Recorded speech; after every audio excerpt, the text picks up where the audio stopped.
Welcome back to my YouTube channel study fun knowledge.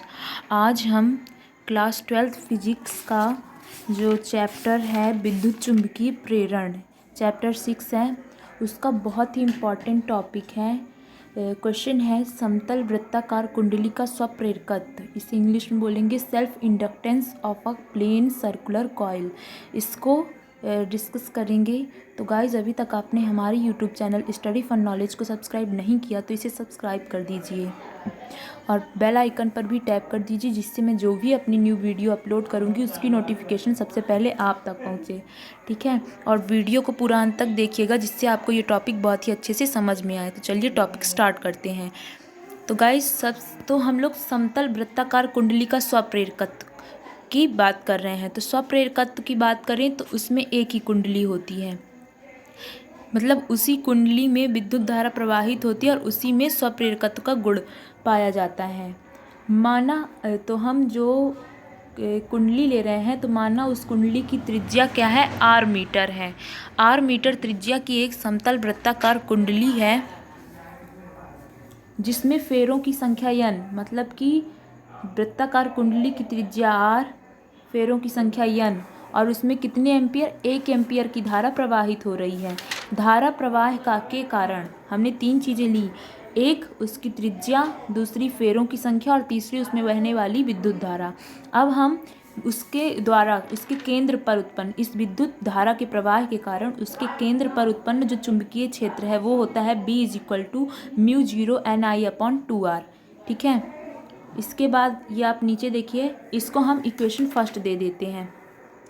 अब यदि मान लिया जाए कि कुंडली की चुंबकीय क्षेत्र की तीव्रता जो B है, कुंडली के संपूर्ण तल पर एक समान रहती है, मीन्स जो कुंडली है उसके चारों तरफ चुंबकीय क्षेत्र की तीव्रता एक समान है।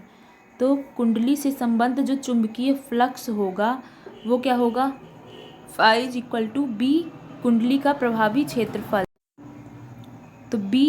तो फाई = हो जाएगा, तो हाँ, चुंबकीय फ्लक्स है उसको हम फाई से डिनोट करते हैं। तो फाई = हो जाएगा चुंबकीय क्षेत्र B इंटू इसका जो क्षेत्रफल होगा, क्षेत्रफल होता है A, और इसमें फेरों की संख्या n है, इसलिए हम इधर Na लिखेंगे। तो ये जो चुंबकीय फ्लक्स होगा ये जो होगा फाई = BNA या BAN। ठीक है, वेयर A = πr², कुंडली का प्रभावी क्षेत्रफल। अब जो इक्वेशन फर्स्ट थी, जो B था, उससे हम B का मान जो है समीकरण 1 में समीकरण 1 से B का मान हम इक्वेशन सेकंड जो है फाई की वैल्यू थी उसमें रख देते हैं।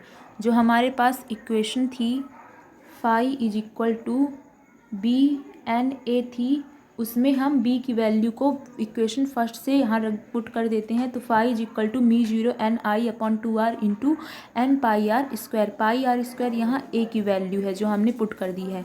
तो ये हो जाएगा μ0 πn²RL/2। लेकिन परिभाषा अनुसार हम जानते हैं कि फाई = होता है Li, where L is the self inductance of a coil. तो ये दोनों फाई की जो साइड्स हैं, एक साइड्स इक्वल हैं तो दोनों अदर साइड्स भी इक्वल हो जाएंगे। तो L = होता है, यहाँ से हम ले लेंगे L = φ/I। ठीक है, यहाँ से हम L = φ/ ये इसके अपॉन में चला जाएगा तो हो जाएगा L = φ/I। फाई की वैल्यू को हम यहाँ से जो ये फाई की वैल्यू हमने लास्ट में निकाली है, आप देख सकते हैं, ये लास्ट में जो फाई की वैल्यू, इसको हम यहाँ पुट कर देते हैं, इस जगह पर पुट कर देते, तो हो जाएगा μ0 πn²/r/2। ये हुआ ऐसे गाइस, जो आई है आई से कैंसिल हो जाएगा तो हमको इतनी वैल्यू मिल जाएगी। अब यदि कुंडली के भीतर वायु या निर्वात के स्थान पर, अभी जो हमारा मीडियम था तो वो क्या था, वायु या निर्वात है, जिसकी चुंबकनशीलता या मैग्नेटिक परमिबिलिटी क्या है, μ0। अब अगर वायु या निर्वात के स्थान पर कोई अन्य पदार्थ रखा जाता है तो जिसकी निरपेक्ष चुंबकनशीलता क्या होगी, म्यू होगी, तथा आपेक्षिक चुंबकनशीलता μr हो, तो μ = μ0/μr। तो यहाँ से हम देख सकते हैं ये इक्वेशन हो जाएगी L इज इक्वल टू, क्योंकि अब यहाँ पास ये इस इक्वेशन में आप समझिएगा ये जो म्यू जीरो थी ये निर्वात या वायु या निर्वात की चुंबकनशीलता थी, जिसको हमने यहाँ म्यू जीरो रखा। अब अगर निर्वात या वायु से अलग कोई माध्यम लिया जाए, ठीक है ना, उसकी चुंबकनशीलता क्या है, म्यू, तो यहाँ म्यू जीरो की जगह क्या आ जाएगा, म्यू। तो हमारी जो इक्वेशन बन गई ये हो गई L is equal to mu pi n square r by 2। तो यहाँ हमने एक वैल्यू और निकाली है, mu is equal to mu zero r. तो इस म्यू की जगह हम mu zero into mu r रख देंगे, तो हमारी जो लास्ट इक्वेशन बनेगी वो होगी ये L is equal to mu zero mu r pi n square r by 2।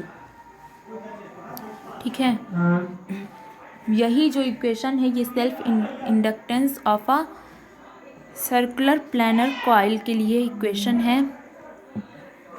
Self inductance of a plane circular coil depends upon these following factors. यानी कि ये इक्वेशन हमने निकाल ली है और ये जो L की वैल्यू है प्लेन सर्कुलर कॉइल यानी समांतर, ठीक है, जो निकाली है समतल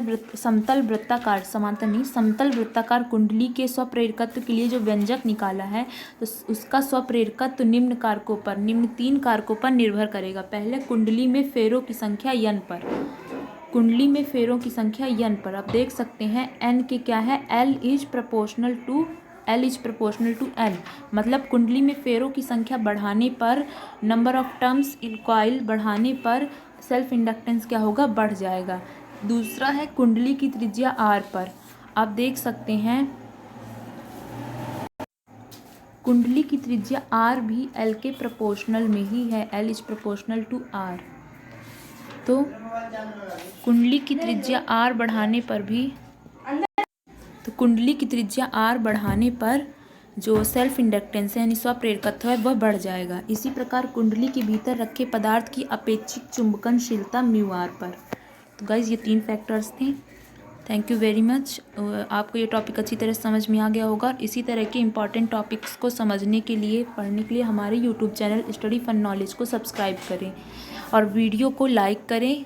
बेल आइकन पर भी टैप ज़रूर कर दें, जिससे न्यू जो भी वीडियो मैं अपलोड करूं उसकी नोटिफिकेशन सबसे पहले आप तक ही पहुंचे। Thank you guys.